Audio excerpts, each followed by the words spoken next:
Muito boa tarde a todos. Meu nome é Luiz Inácio Prostinov, diretor no Brasil do Instituto Internacional de Nutrição de Plantas. Gostaria, em primeiro lugar, de dar as boas-vindas aos atendentes, aqueles que participam de mais um webinar do IPNI Brasil. Um webinar hoje de caráter científico. Só para comentar que nós temos no IPNI Brasil dois tipos de webinar. Um webinar chamado de extensão, e o objetivo nesse caso é transmitir para o pessoal da linha de frente no campo as melhores práticas em termos de agricultura e principalmente em termos de nutrição de plantas. E temos o webinar científico, que é para discutir assuntos relacionados à pesquisa, necessidades de pesquisa, e para termos, então, alguém com domínio de um determinado assunto que possa discorrer sobre algo importante relacionado à área de fertilizantes e nutrição de plantas. Dito isso, gostaria de dizer que esse webinar, ele é em virtude do lançamento do próximo livro do IPNI Brasil, que vocês têm aí na tela.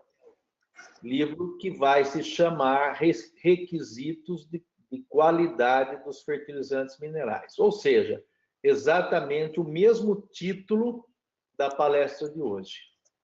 Então, a ideia é que o doutor Arnaldo Antônio Rodella, que é o autor do livro, editado pelo IPNI Brasil, possa fazer um breve resumo do que o livro contém.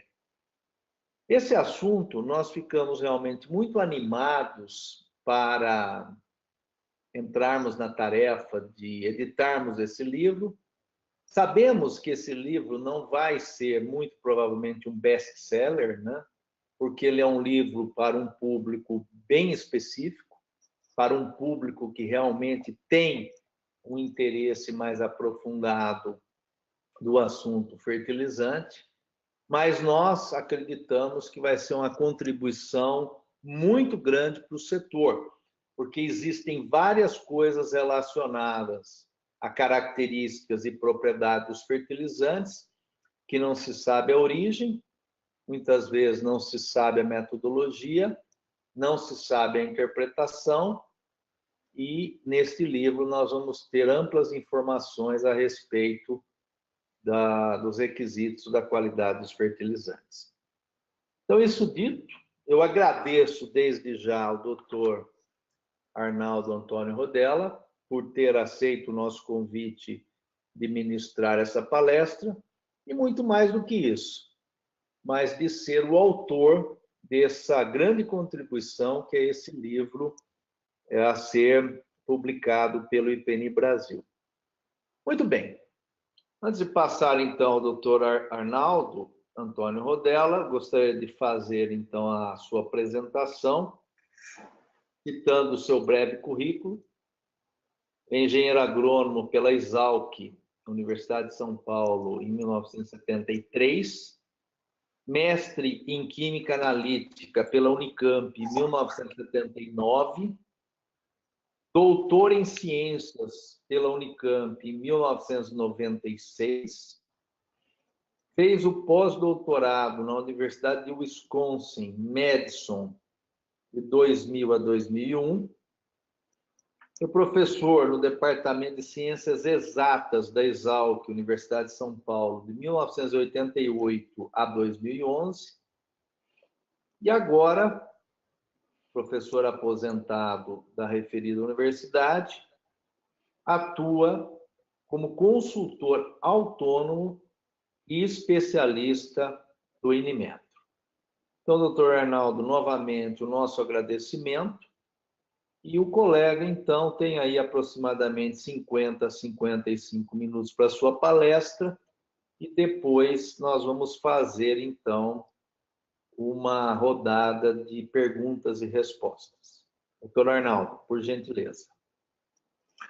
Bom, boa tarde a todos. Agradeço pela oportunidade de usar essa ferramenta. E eu vou discorrer sobre a maior parte dos capítulos do livro, não tanta profundidade, mas para dar uma visão de todos os atributos que podem ser invocados quando o tema é qualidade de fertilizantes. Qualidade são aquele conjunto de atributos de um produto ou serviço que demonstra a sua capacidade de satisfazer as necessidades dos clientes. Então, o foco é sempre do cliente, e aí não é diferente com o fertilizante, né? Qualidade é atender às necessidades do cliente. Em geral, a qualidade dos fertilizantes expressa-se essencialmente por seu teor de nutrientes. Então, os produtores estão sempre preocupados em atestar a conformidade com os teores garantidos dos nutrientes e assim são fiscalizados pelo mapa. Mas nós devemos dizer que outros atributos, sobretudo na natureza física, em geral não são considerados, embora importantes. Basta dizer que um fertilizante com teor de nutrientes correto pode, por exemplo, empedrar ou segregar. Então, dessa forma, embora a gente seja muito preso a teor de nutrientes, se atende à garantia, nós devemos evoluir nesse sentido. E eu quero lembrar também que cada atributo normalmente deve ser expresso por um número, né? Então, quando a gente fala o fertilizante segrega, o fertilizante empedra, sempre é necessário ter um número para expressar essa qualidade. Para tanto, existirá um método ou norma adequado para a quantificação. Então, é importante que a gente evolua também no sentido de equipar laboratórios e treinar pessoal para que sejam introduzidos esses novos atributos, que eles sejam avaliados, né? A qualidade, ela envolve o uso de várias ferramentas. Eu vou abordar muito brevemente alguma delas,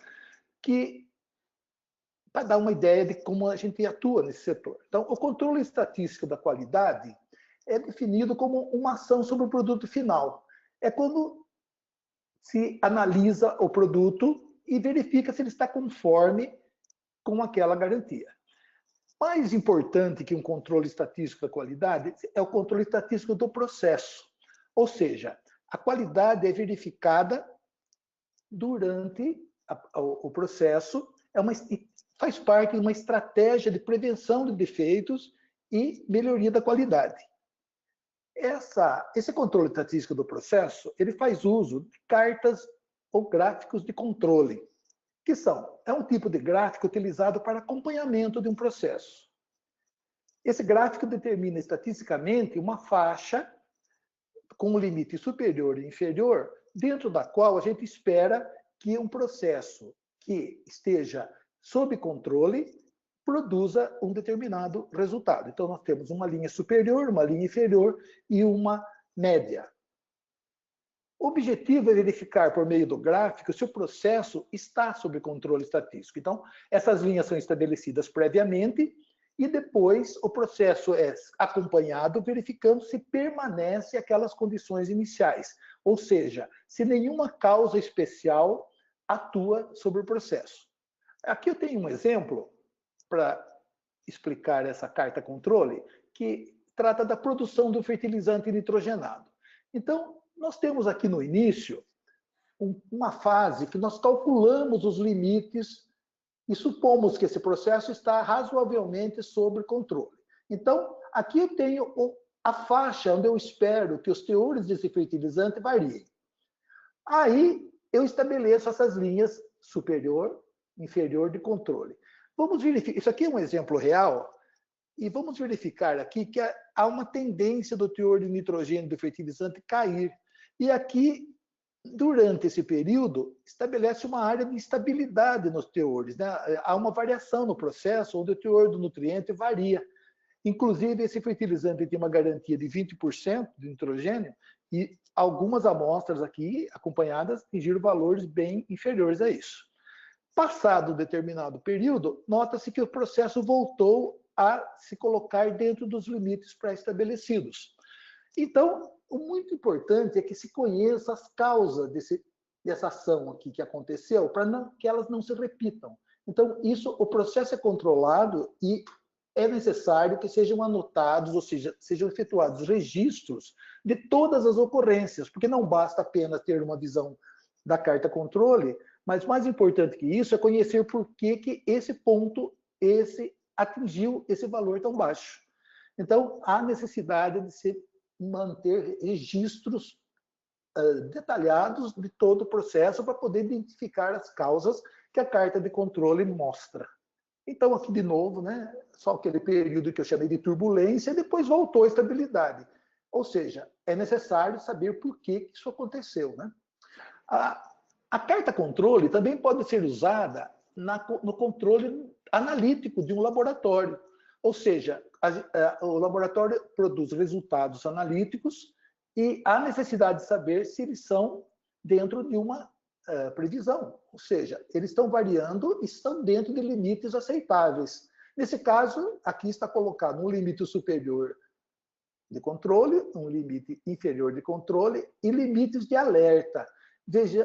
Podemos ver aqui que o teor de nitrogênio, ao longo do tempo, aqui se trata da análise de uma amostra de controle interno, ou seja, é a mesma amostra que está sendo analisada ao longo do tempo. Podemos ver que aqui existiu uma tendência de aumento, né, e um teor de nitrogênio acima do esperado aconteceu. Ora, aqui também é necessário se conhecer a razão dessa ocorrência.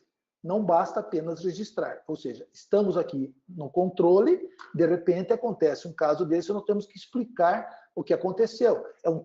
Foi uma amostra que a amostra foi analisada por um operador não treinado, um reagente que estava fora de validade, o equipamento provavelmente pode estar fora de calibração. Então, nós devemos saber todas essas causas para poder não repetir essa ocorrência. Agora, vamos nos localizar um pouquinho na questão dessas ferramentas. Sempre que nós analisamos um fertilizante, nós temos aqui uma incerteza de medição. Claro, nenhum valor deixa de ter a sua variabilidade, que, no fundo, é esse espaço aqui da carta controle. Agora, essa análise, essa determinação de nitrogênio, ela está controlando o processo. Então, os limites do processo, que eu mostrei naquela carta anterior, são ditados pelas condições de fabricação do produto. E fora disso estão os limites de tolerância que os produtos devem atender. Observem que tem que haver uma folga aqui de trabalho, né, para a gente não ficar muito próximo desses limites e poder ser, eventualmente, penalizado numa fiscalização. Então, tem todos esses componentes, a incerteza da medição do resultado, o seu processo de fabricação e a localização de tudo isso dentro dos limites de tolerância impostos pelo órgão oficial, que é o MAPA. Agora, o controle de qualidade e fiscalização, a maior parte das pessoas conhece, né? Então, é quando vão ser feitas aquelas análises, amostra fiscal analisada, certifica, vê a conformidade, arquiva. Caso essa amostra fiscal esteja fora da conformidade, parte para uma análise pericial. Aí tem o arquivamento, caso a garantia seja comprovada, ou um auto de infração. Então, basicamente, a qualidade atualmente se concentra na análise química, certo? Mas isso tende a mudar. Os requisitos de natureza física, os requisitos de qualidade de natureza física, são inúmeros. E eles, progressivamente, deverão ser invocados, deverão ser analisados também quando o foco é na qualidade. Então, aqui estão listados diversos requisitos de natureza física. Eu vou brevemente tratar de algum deles. O estado físico é óbvio, é fácil de entender que os fertilizantes são sólidos ou fluidos, suspensões ou soluções verdadeiras e, muito raramente, gasosos, como no caso da amônia anidra. Então, basicamente, os fertilizantes, na sua maioria, são sólidos e fluidos, quanto ao estado físico. Né? Aqui também nós temos que destacar um ponto que eu vou mencionar na parte dos fertilizantes sólidos. É importante a gente analisar as quantidades de fertilizantes sólidos entregues ao consumidor num certo período aqui que eu fixei entre 2012 e 2014. Por que isso é importante? Nós verificamos aqui que o tipo de fertilizante mais comercializado é a mistura de grânulos, onde cada grão representa um fertilizante simples, né? Vamos dar um exemplo, ureia e KCl, um grânulo de ureia separado na mistura e do outro grânulo de KCl, do cloreto de potássio. Os fertilizantes simples ocupam aqui a segunda posição, e os fertilizantes granulados, aqueles onde cada grão contém os 3 nutrientes, eles estão nessa terceira posição, que não varia muito ao longo do tempo. Não é? Agora, por que eu estou destacando a mistura de grânulos?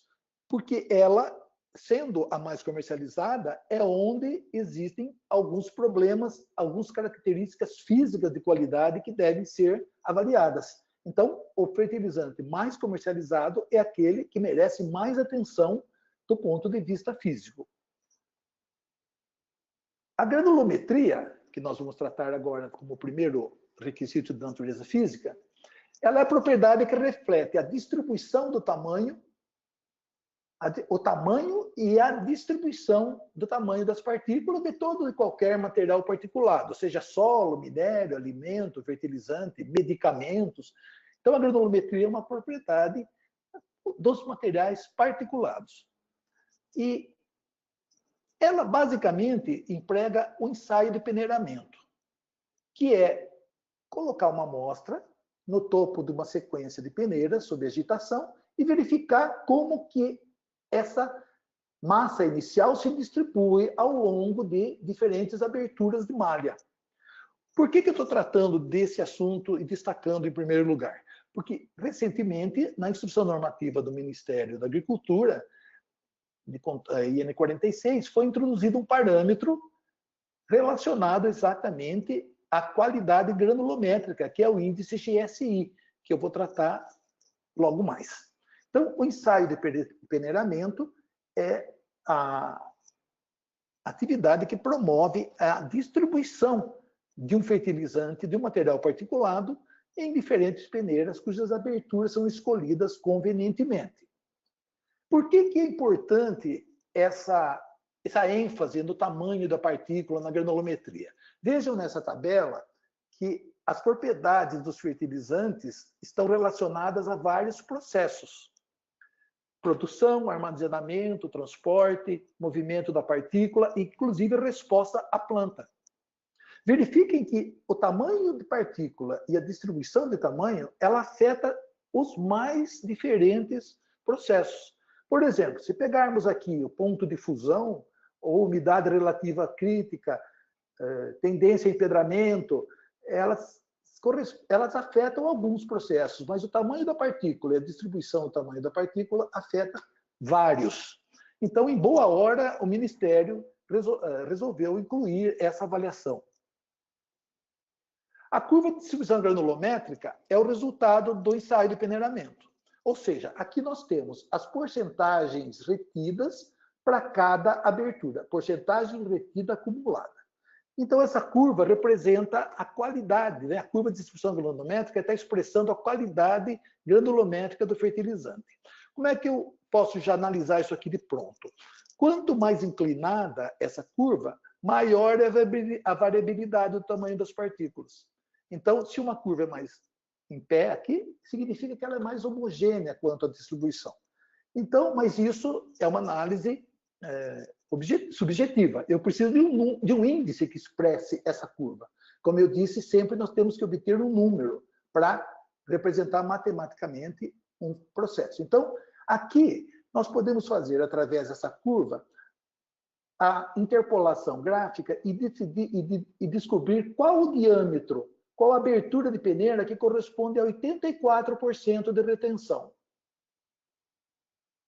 Também podemos fazer o mesmo com 50% de retenção, estimarmos qual a abertura correspondente. E com 16% de retenção nas peneiras e abertura correspondente.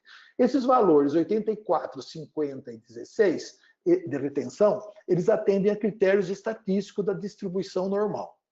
Então, vamos supor, nesse caso aqui eu obtive 1,8 milímetro para 84% de retenção, 2,25 para 50 e 3,10 para 16 Esses valores são colocados nessa fórmula do índice GSI, que para esse caso deu um valor de 28,9. Então, essa mistura de fertilizantes que eu estou analisando tem um índice GSI de 28,9.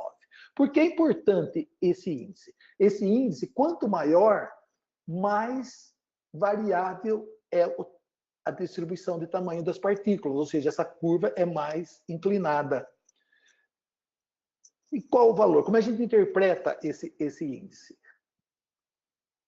Como um índice de segregação. O que é segregação? Em sistemas contendo partículas com características diferentes, aquelas com atributos similares tendem a reunir em alguma parte da massa do material, resultando em segregação. Por exemplo, partículas maiores se localizam em determinada região do produto e não se homogeneizam na massa total. Isso tem consequências bastante danosas, muitas vezes, né? A segregação dos fertilizantes, no caso, pode ocorrer, segundo a literatura, em função de tamanho, densidade, forma, resistência mecânica, ângulo de repouso e ações mecânicas, como aquelas que ocorrem durante o transporte, vibração, queda livre, ou durante a aplicação, ação balística, ou seja, o lançamento de uma partícula no ar, né? Então, essas condições aqui afetam a homogeneidade do produto, ou seja, podem condicionar com a segregação. Mas cada uma dessas propriedades, embora em certas circunstâncias possam produzir segregação, a diferença no tamanho é o fator que todos os pesquisadores reconhecem como a mais importante. Então, por isso que essa ênfase na granulometria, na distribuição de tamanho, no índice granulométrico, é importante para se avaliar a tendência de segregação de um fertilizante. Aqui temos um exemplo de uma figura que mostra como que acontece uma segregação, como a gente pode ver aqui. Aqui nós temos uma mistura de nitrato de cálcio e amônio, partículas em azul, com ureia, que são as partículas brancas. Na queda para a formação de uma pilha, percebemos que as partículas que são maiores do nitrato de cálcio se localizam na periferia da pilha, e as partículas de ureia que são menor diâmetro no centro. Isso aqui representa claramente uma segregação. Imaginem se fôssemos retirar uma amostra de fertilizante para análise dessa mistura com uma sonda nessa pilha. Nós teríamos a influência da segregação afetando a qualidade do resultado analítico. Então, essa é uma das consequências danosas da segregação, é essa. Aqui também eu tenho uma outra figura que mostra como uma formulação 4,14,8 pode variar em função da abertura de malha onde ela é retida. Ou seja, aqui no caso, a maior parte das partículas retidas em 4 milímetros são constituídas pelo nutriente potássio. E ao longo das aberturas, vemos que essa variação na composição é bem acentuada. A segregação, portanto, afeta os procedimentos de amostragem e de subamostragem no laboratório também, durante a análise de fertilizante, e, consequentemente, os resultados obtidos.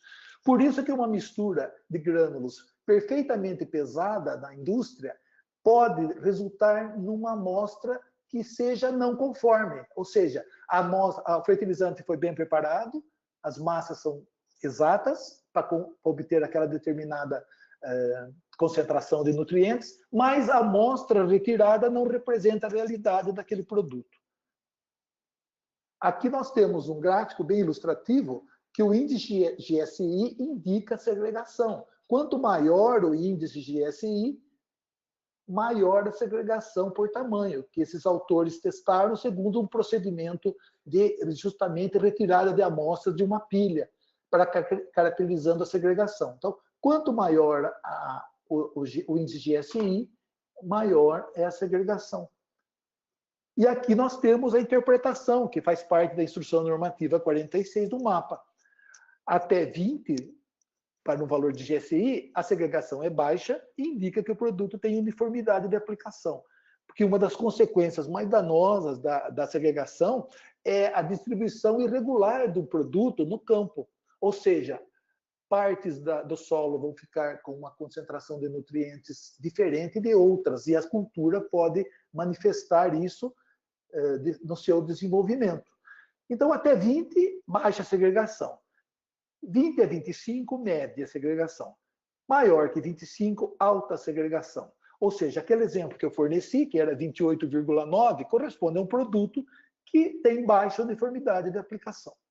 A tendência do mapa é deixar essa indicação com uma forma espontânea. Ou seja, muitas vezes, para produzir um produto de qualidade, de partículas uniformes, é necessário se trabalhar com produtos mais custosos, mais caros.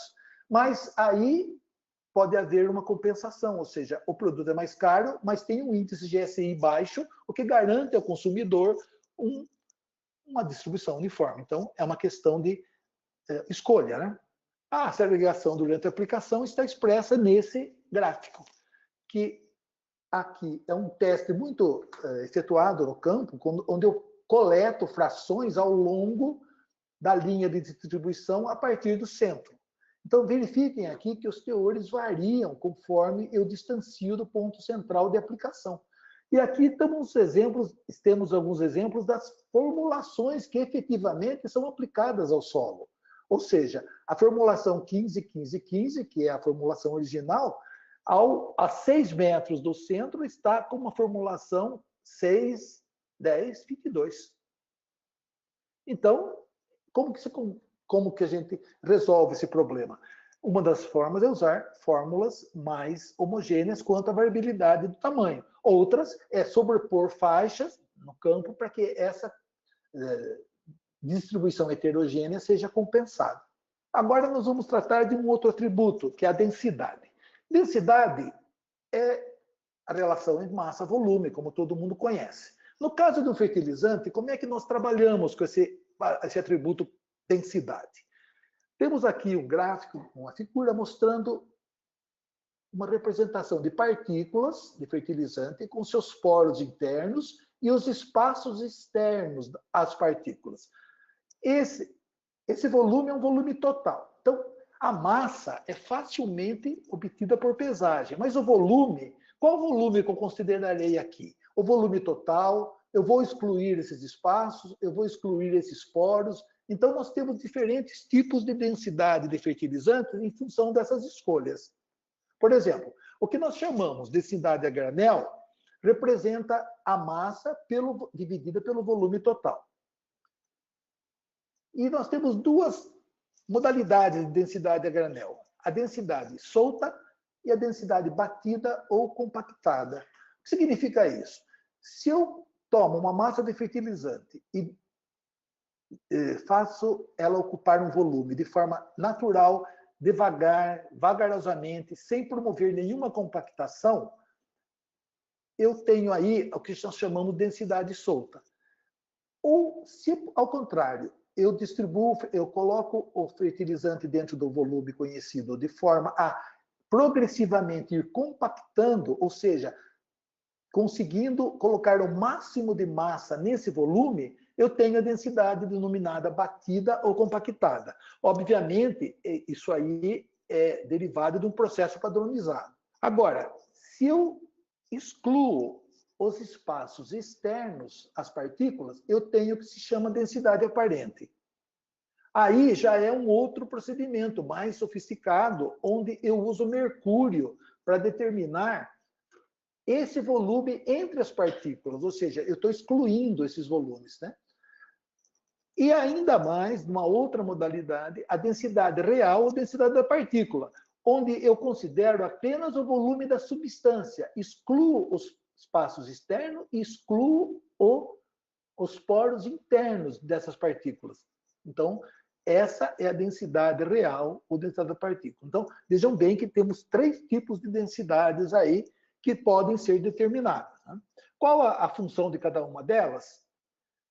A gente vai ver agora, daqui a pouco. Aqui tem um exemplo de como é simples um método que a gente pode usar para medir a densidade granel solta. Ou seja, é simplesmente eu ter uma caixa de dimensões padronizadas e medir o volume a massa que ocupa esse volume, de forma gradual, sem promover compactação. E aqui é apenas uma régua para nivelar a superfície superior.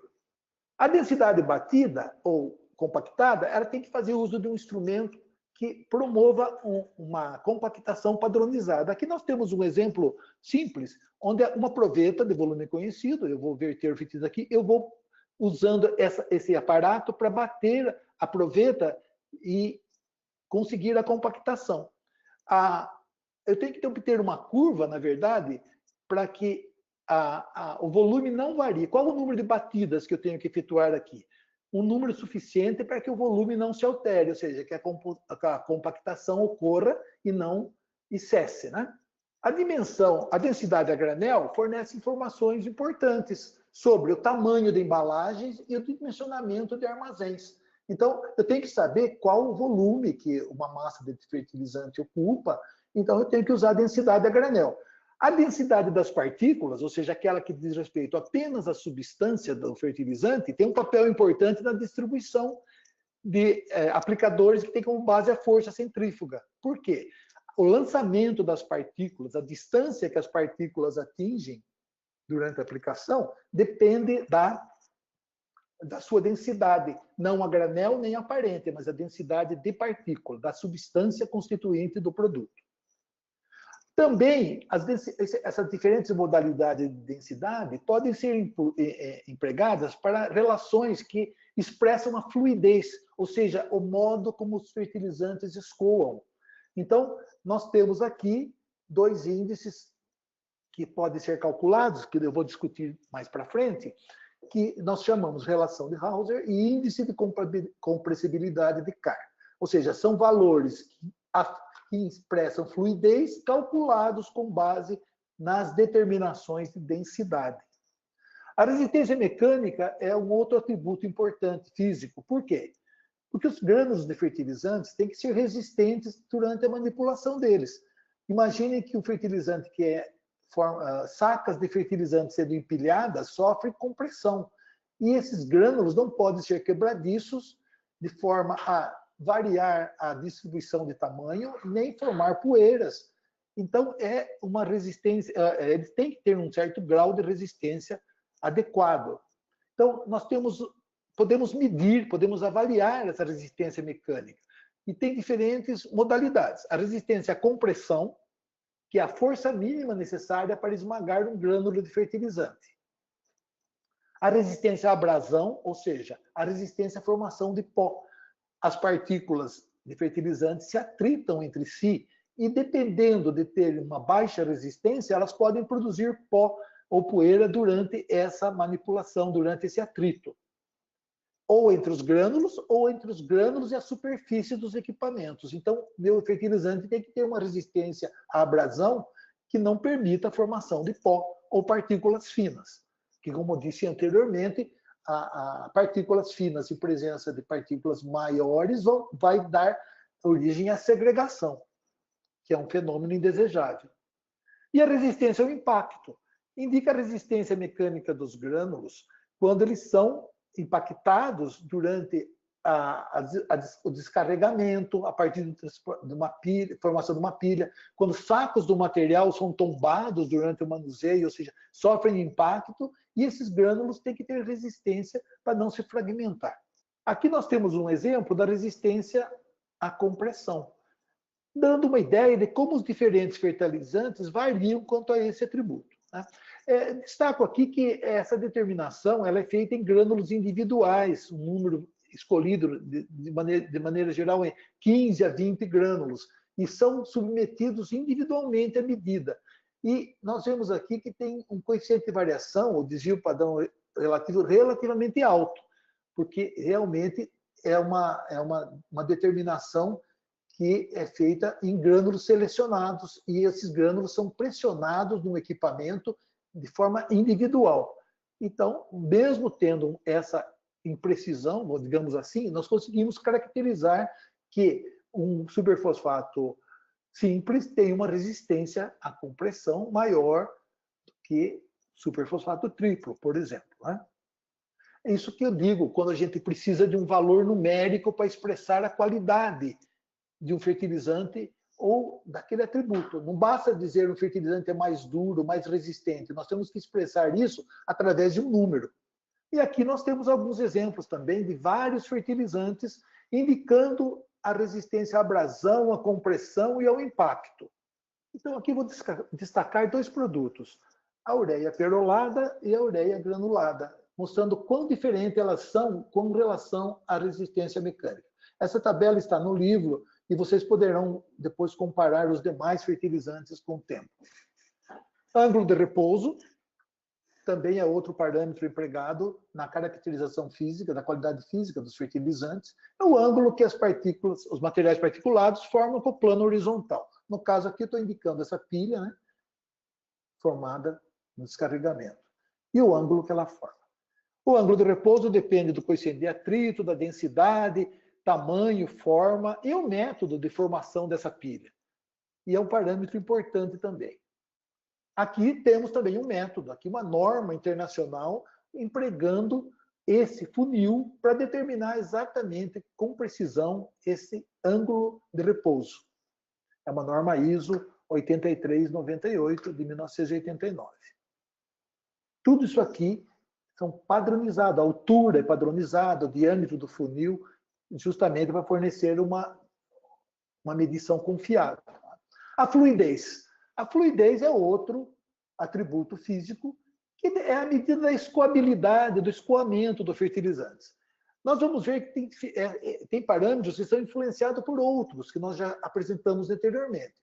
Então, a fluidez, o modo como o fertilizante escoa, né, depende das propriedades das partículas, composição química, densidade real, forma, dureza, umidade, como granulometria, densidade a granel. Então, vemos que esse atributo fluidez é influenciado por outros parâmetros que nós já discutimos, inclusive. Então, todo o processo de manipulação de fertilizantes é afetado, né, pela essa fluidez. A descarga em silos, transporte, mistura, embalagem, aplicação no campo. Quando o fertilizante está contido nas caçambas dos aplicadores e deve ser direcionado ao solo, ele pode formar aqueles espaços, aquelas cavernas dentro, porque não está fluindo bem. Então, isso atrapalha a dosagem do fertilizante, a dosagem precisa do fertilizante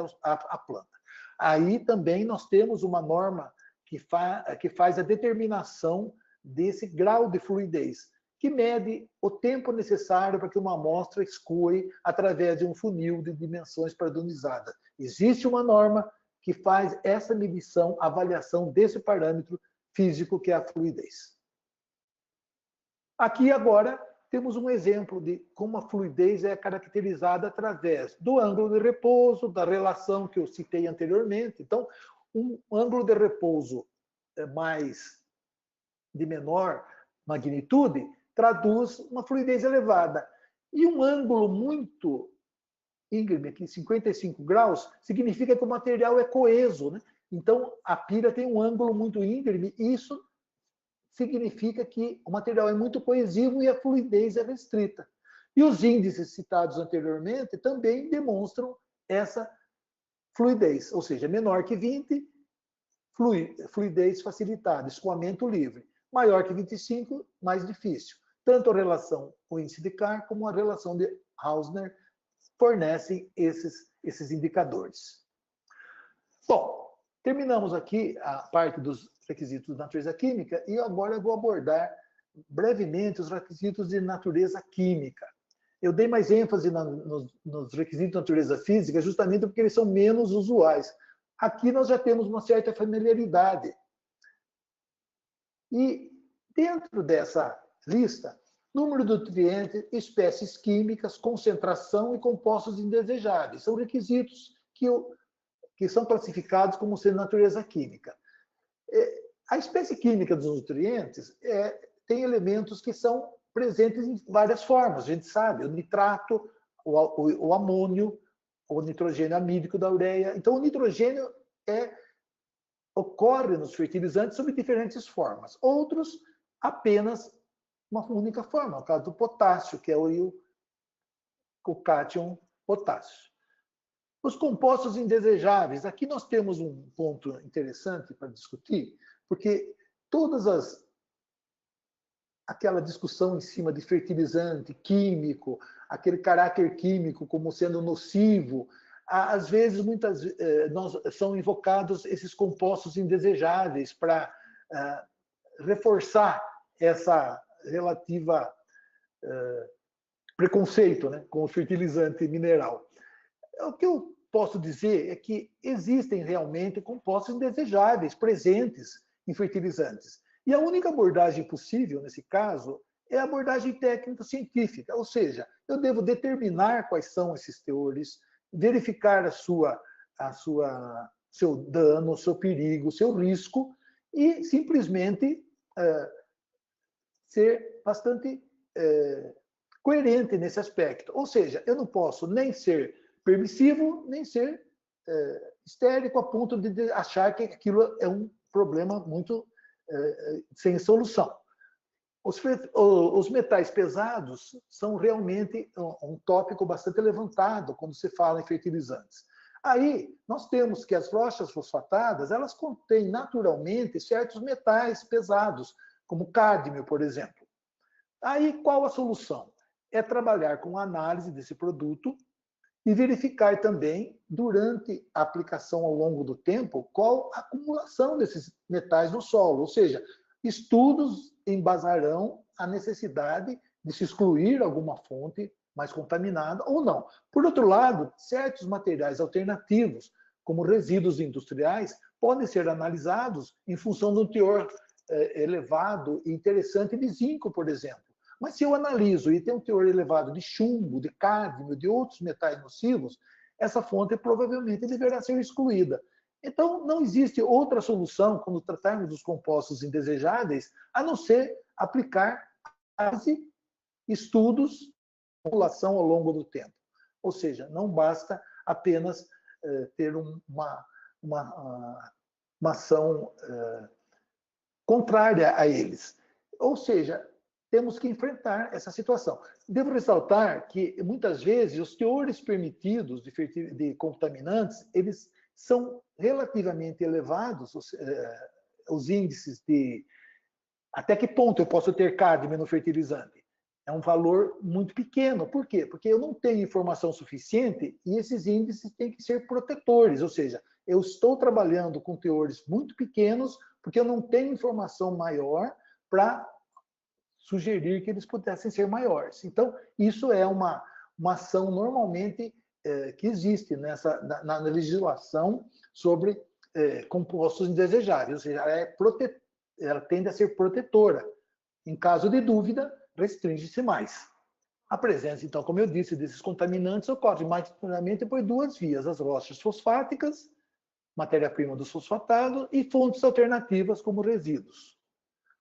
A legislação brasileira reflete essa situação, especificando teores de contaminantes diretamente relacionados ao teor de P2O5 e de micronutriente nos fertilizantes. Nos requisitos de natureza físico-química, agora que serão abordados, existem vários tipos de atributos que eu posso enquadrar nessa modalidade de natureza físico-química. O comportamento ácido-base, solubilidade, higroscopicidade, empedramento, índice salino e a compatibilidade. O comportamento ácido-base, eu devo dizer o seguinte: aqui a gente vai usar vários conceitos que vêm do tempo do colégio. Ou seja, nós aprendemos que os sais podem ser solúveis, insolúveis, moderadamente solúveis, segundo certas regras. E como os fertilizantes são basicamente sais, em grande maioria, nós podemos saber quais são os desempenhos, o comportamento desses íons quanto à solubilidade e também quanto à reação ácida ou alcalina.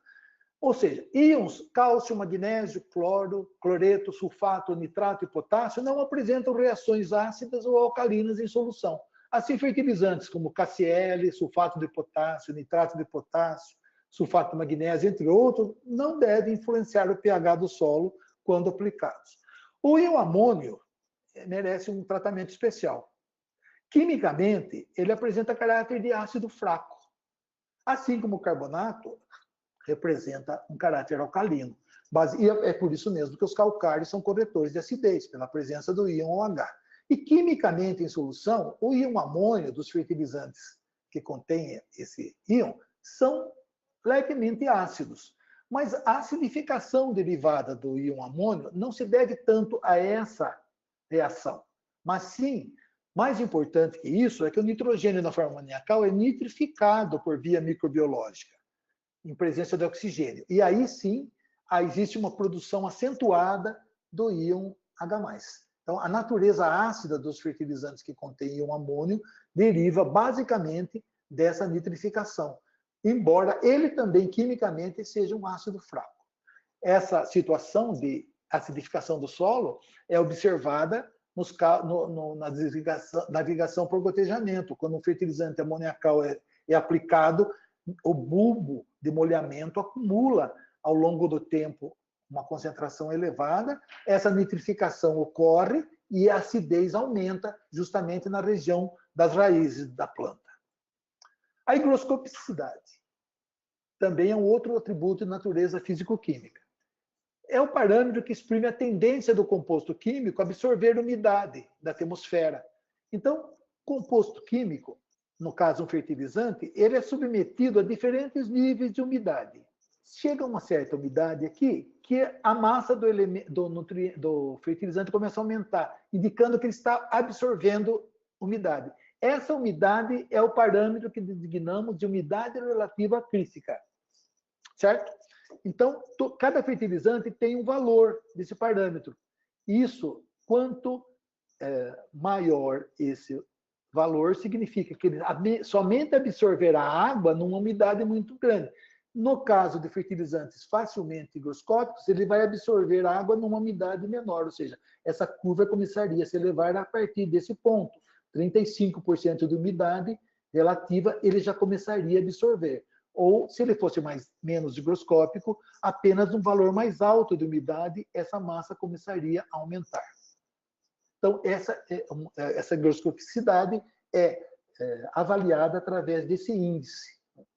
Então, aqui nós temos alguns valores determinados, e importante aqui mencionar que os fertilizantes simples têm suas próprias umidades relativas críticas, ou seja, no caso aqui, a ureia somente começa a absorver umidade da atmosfera, do ambiente, quando essa umidade for 70. E aqui, mais o nitrato de amônio absorve umidade, aumenta a sua massa absorvendo água numa umidade relativa menor. Mas a mistura de ambos tem uma higroscopicidade muito maior. Então, aqui, isso é uma regra, praticamente, que dois fertilizantes, quando misturados, terão uma umidade relativa crítica menor que os constituintes. Então, aqui também eu tenho uma coleção de valores demonstrando como essa umidade relativa crítica varia para diferentes tipos de fertilizantes. Agora, também não basta apenas tratar da higroscopicidade com a umidade relativa crítica, ou seja, a umidade a partir da qual o fertilizante começa a absorver. Eu tenho que considerar também a penetração e a retenção dessa umidade. Então, o comportamento de fertilizantes em ambientes úmidos, ele é importante que seja caracterizado o ponto a partir do qual ele começa a absorver, mas não só isso. O quanto que essa umidade penetra num grânulo e quanto ela é retida, certo? Então, vejam como é complexo uma avaliação dessa natureza. Aqui nós temos uma foto onde mostra a degradação de um grânulo de fertilizante pela absorção da água. Ou seja, ele não apenas absorveu, mas penetrou e provavelmente reteve a água no seu interior. Empedramento. Uma das causas do empedramento é a formação de pontes de cristais durante o armazenamento, como resultado de reações químicas que acontecem. Aqui também eu tenho um atributo físico que é dependente de outros que nós vimos anteriormente. Por quê? Porque o empedramento depende do contato entre as partículas. Então, vamos lá. Grânulos frágeis se deformam mais facilmente. Então, oferecem uma superfície de contato entre os grânulos maior. vejam só, então, o empedramento de fertilizantes pouco resistentes em seus grânulos é favorecido. Ou seja, o que é o empedramento? É a formação de blocos de material os quais dificultam bastante o manuseio desse fertilizante. E esse empedramento é determinado essencialmente, uma das causas mais importantes, a formação dessas pontes, ou seja, a umidade absorvida, existe fertilizante dissolvido nessa água dissolvida, essa solução torna-se saturada e, evaporando, forma uma ponte cristalina que une dois grânulos e forma uma massa compacta. Então, essa consequência do empedramento, a consequência mais imediata é a perda de fluidez, ou seja, o material não vai escoar facilmente. E é fácil imaginar a dificuldade de trabalhar com um fertilizante empedrado durante a alimentação de cargas e transporte e aplicação no campo. Tem um autor chamado Hofmeister que ele faz uma colocação interessante. Ele diz que, ao contrário do que se acredita, o empedramento não resulta diretamente da absorção de umidade, ou seja, esse fenômeno da absorção de umidade seria menos importante, mas o que seria mais importante seria a umidade que o produto já contém no seu interior. Então, a umidade do grânulo, do produto acabado, a umidade residual, seria um fator mais importante na produção do empedramento do que propriamente a absorção de água da atmosfera. Como é que ele justifica isso? Fertilizantes armazenados em sacas à prova de umidade também empedram. Então, ele foi protegido da umidade ambiente, mas empedrou. Por quê? Porque ele tinha umidade dentro do seu próprio grânulo. A umidade, fertilizante localizado no centro das pilhas a granel, está relativamente protegido da umidade pela parte circundante, mas também sofre empedramento. Ele está protegido da umidade, mas tem a umidade que está determinando o empedramento, a umidade do próprio grânulo. Outro atributo físico-químico é o índice salino. O índice salino foi introduzido na legislação para quê? Para que muitos fertilizantes são sais solúveis.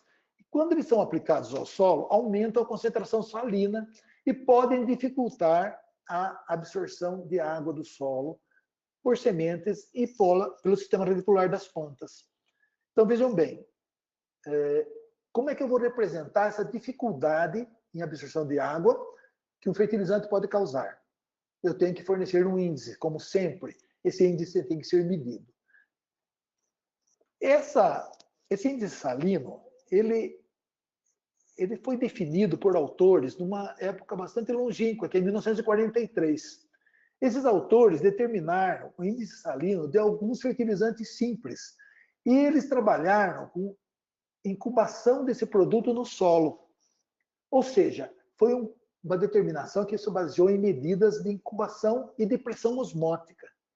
E a partir desses valores obtidos para 45 fertilizantes, eles puderam, por métodos de cálculo, obter índice salino de mistura desses produtos. Então, durante todo esse tempo que se trabalhou, desde 1943, que se trabalhou com índice salino, sempre foram usados os valores originais determinados por esses autores, lá no ano de 1943. Quando decidiu-se, então o índice salino aqui é determinado pela relação entre o aumento de pressão osmótica da solução do solo pela aplicação de uma massa de uma mistura de fertilizantes, pelo aumento da pressão osmótica de um mesmo peso de nitrato de sódio.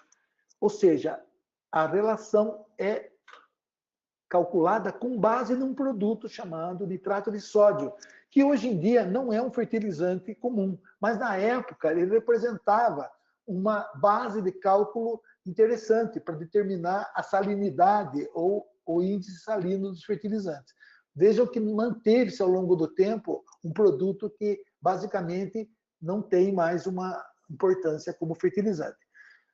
Obviamente, quando se decidiu introduzir o índice salino na legislação brasileira, previa-se que seria difícil trabalhar com conceitos, com medidas tão antigas. Então, optou-se por uma medida mais fácil, que no caso optou-se por uma menção que Jackson, em 1958, fez num livro de análise de solos, onde ele oferece um procedimento alternativo para índice salino, ou seja, que é obtido através de medida de condutividade elétrica.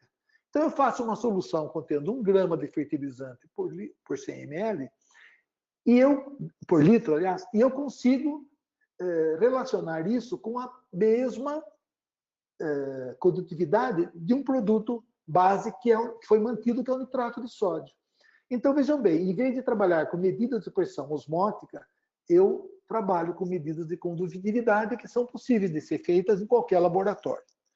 Devo ressaltar que essa medida de condutividade pelo método de Jackson não oferece os mesmos valores que aqueles obtidos pela metodologia original, o que pode causar alguma confusão quando se comparam índices salinos determinados por diferentes métodos. Aqui eu devo dar uma breve ilustração do efeito que tem o aumento da salinidade ou da condutividade elétrica de uma aplicação de fertilizante ao solo.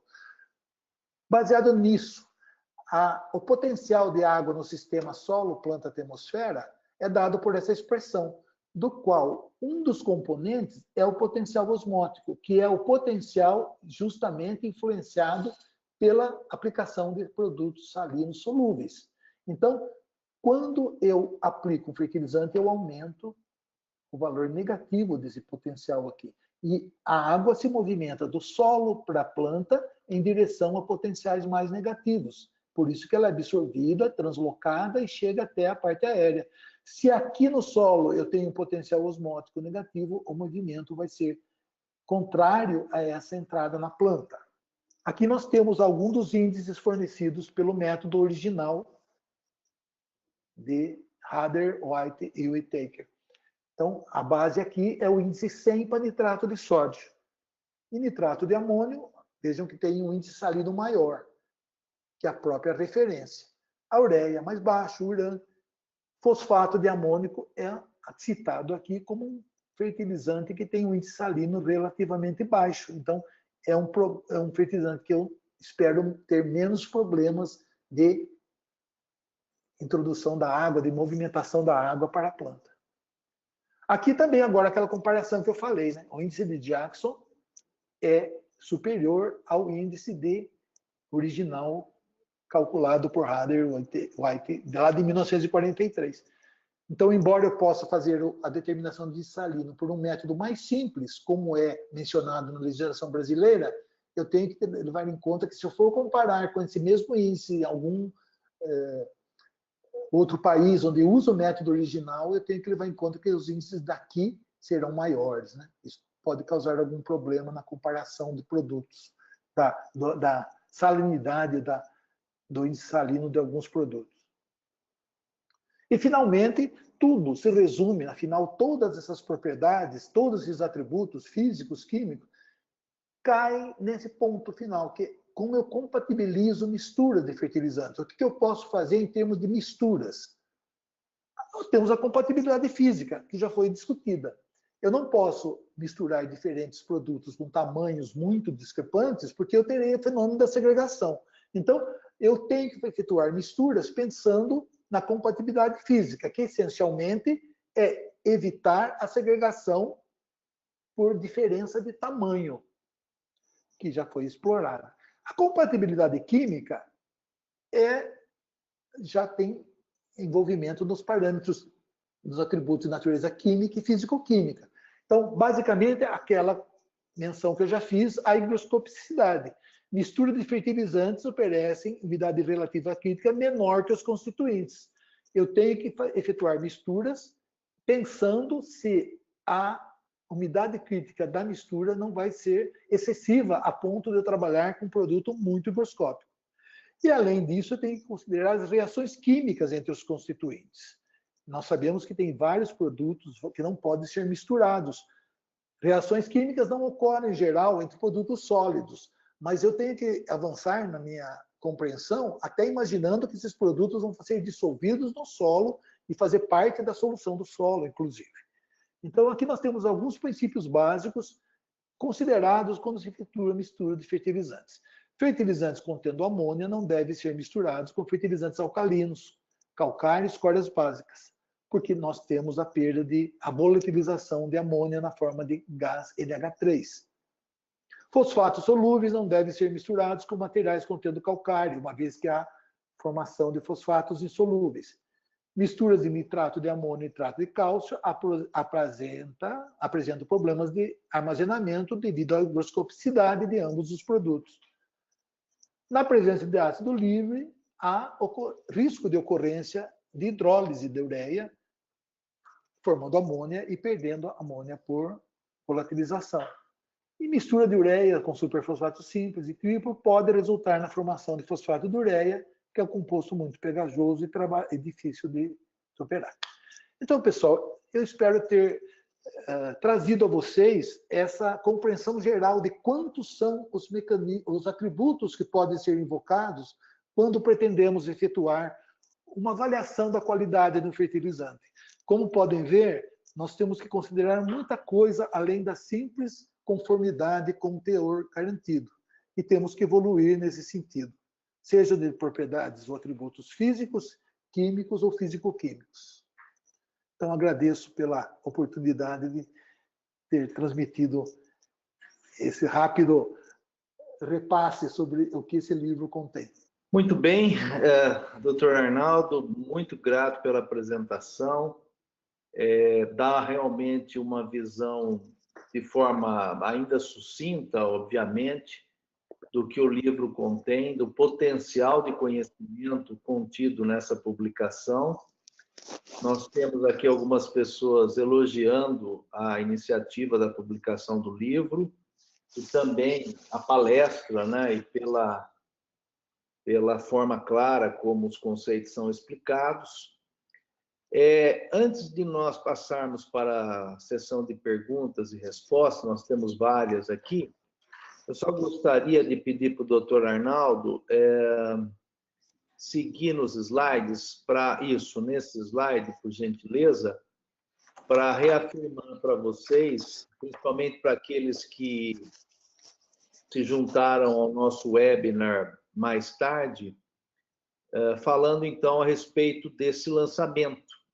Fique então em contato aqui com o IPNI, né? Que obviamente no livro nós vamos ter muito mais informação do que essa palestra que foi resumida, né, do conteúdo do livro.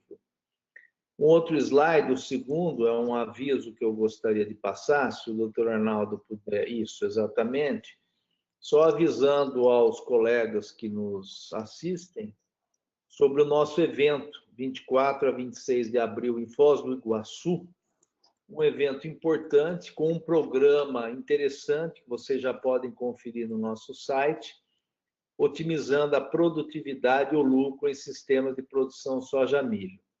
As empresas que têm interesse em patrocinar o evento, nós já estamos discutindo isso, e aqueles que tiverem interesse de participar, as inscrições já estão abertas, né?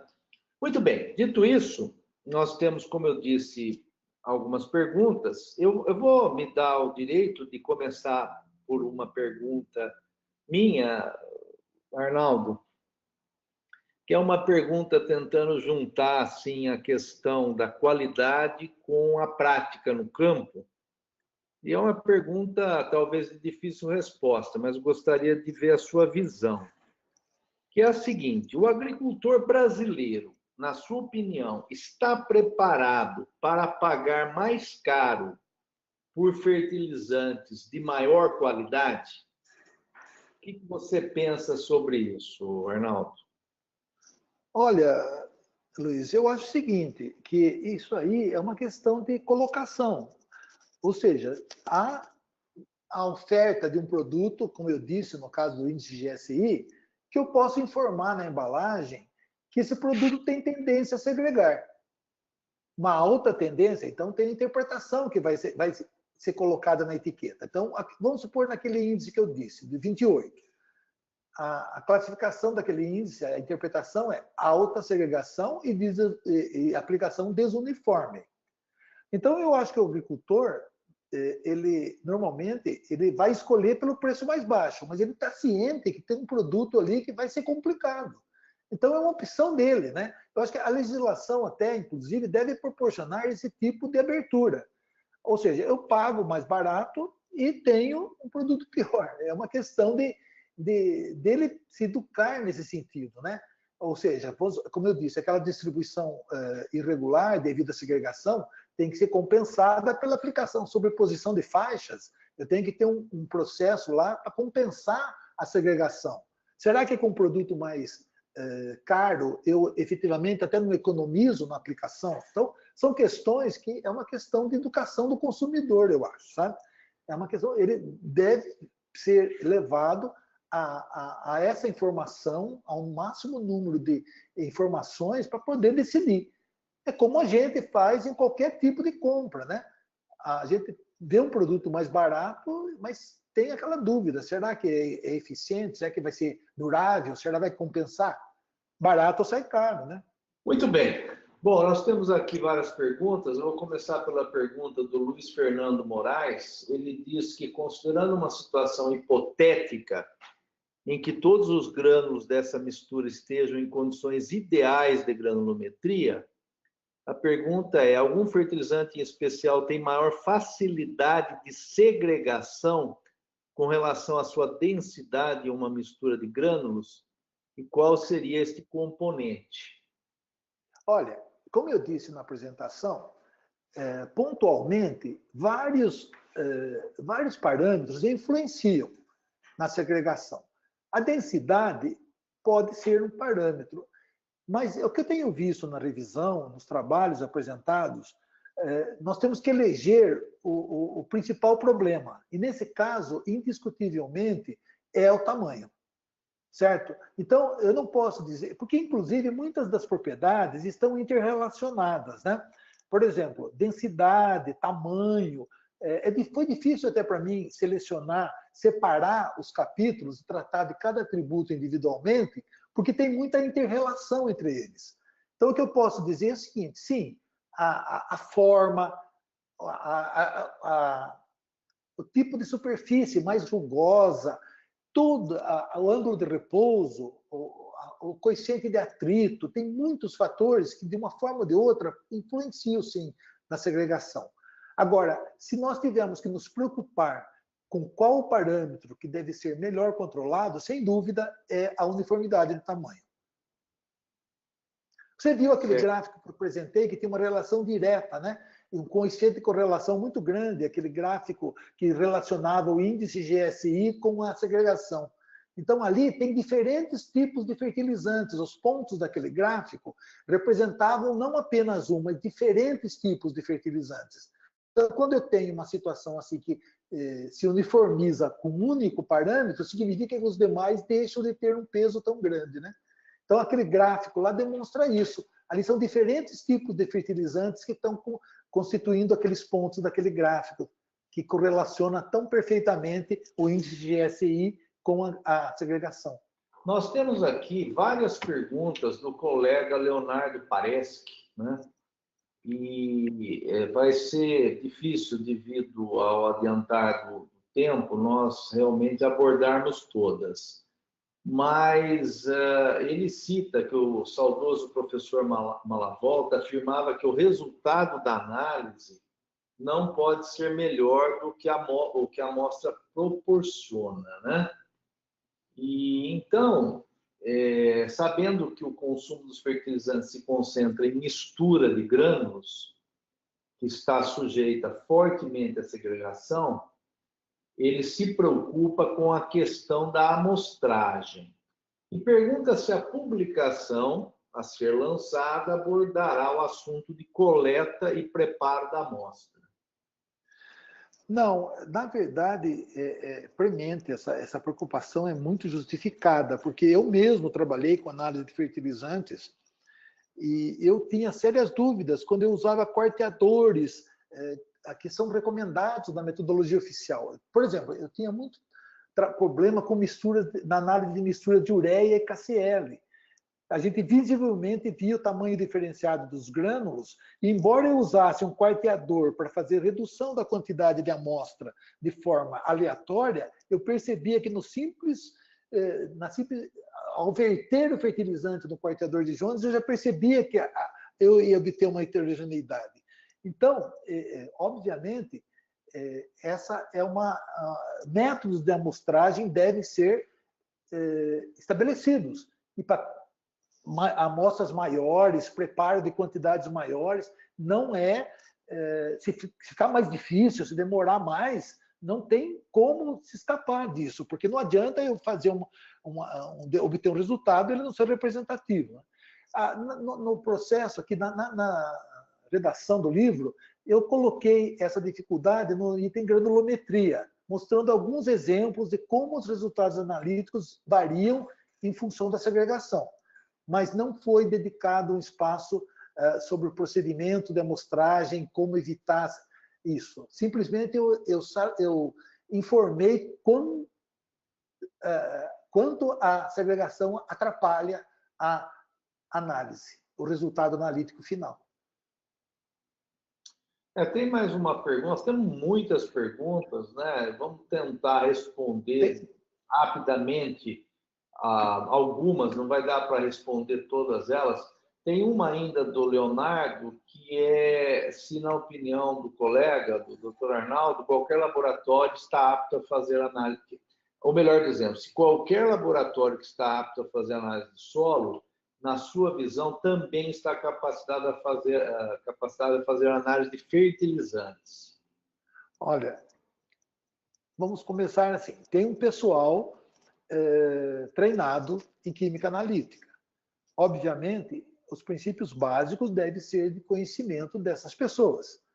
Alguns equipamentos são comuns. Então, nós temos um espectrofotômetro de absorção atômica, que determina cálcio no solo, magnésio, metais pesados, e também pode determinar micronutrientes e fertilizantes. A metodologia, essencialmente, é a mesma solução de amostra, obtida de diferentes formas, chega ao mesmo equipamento. Eu acredito que sim, que obviamente tem um processo aí que deve ser muito lembrado, que é a segregação de áreas incompatíveis. Então, um laboratório de fertilizantes e um laboratório de análise de solo podem coexistir, mas acontece que a segregação da área, o preparo de amostras de fertilizantes deve ser bem longe do preparo de amostras de solo, por motivos óbvios. Eu contaminarei o meu solo com fosfato, por exemplo, com fósforo. Então, eu acredito que sim, é uma estratégia que depende do quê? Do treinamento do pessoal, obviamente os conhecimentos, as precauções no método, o cuidado, são comuns a qualquer determinação. Então, não raro, o laboratório compreende análise de planta, análise de solo e análise de fertilizantes. Eu acho que depende de ter pessoas capacitadas gerenciando cada uma dessas áreas, treinando o pessoal e segregando atividades, fazendo manipulação de amostras em locais separados. É possível, sim. Eu acho que dependendo de todas as precauções que eu citei. Certo. Nós temos a pergunta do Luiz Fernando Moraes, a respeito dos fertilizantes de liberação lenta ou controlada. A legislação atualmente diz alguma coisa com relação ao espectro de liberação ao longo do tempo, que seria mínimo para que esse produto seja considerado efetivamente de liberação controlada ou lenta?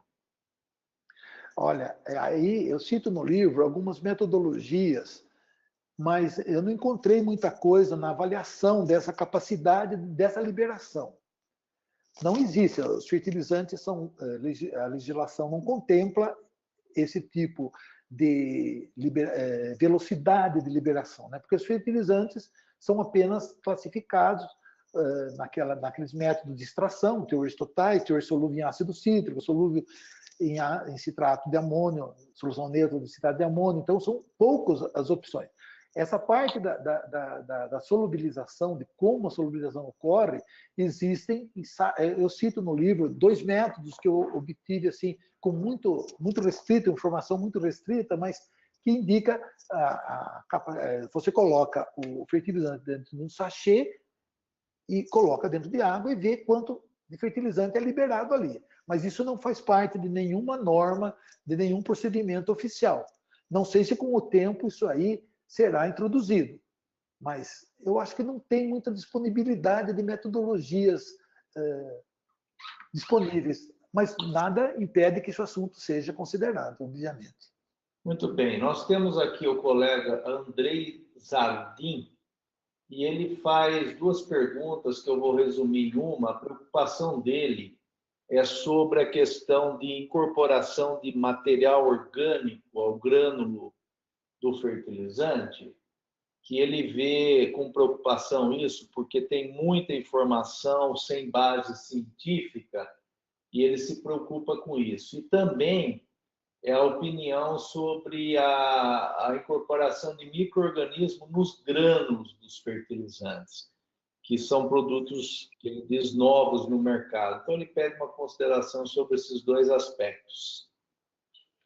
Olha, eu confesso que eu não tenho experiência com esse tipo de assunto que ele aborda, porque justamente nessa pesquisa, na elaboração desse texto, né, eu me concentrei essencialmente em fertilizantes minerais, né? E eu vi alguma coisa sobre aquela parte de granulação, de índices de SI, de segregação em fertilizantes orgânicos granulados. Inclusive, alguns dos métodos se aplicam igualmente.